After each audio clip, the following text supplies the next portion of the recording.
Hello guys, so in this video I will tell you how to crop a video in Premiere Pro.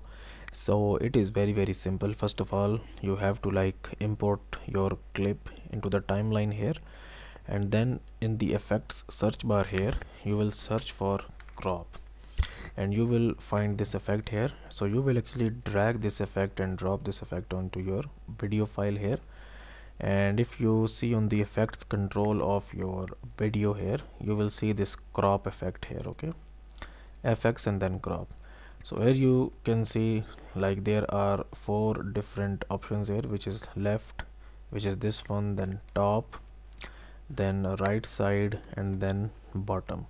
So if you change these values here, let's suppose if you want to crop the video from left, right, and top, so we will just drag it here like this one, and from the top if we just drag it here like this one, and from the right if we just drag it from here like this one.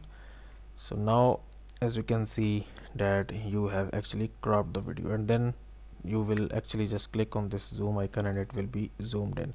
So if you now just play, so you have just cropped a video in Premiere Pro.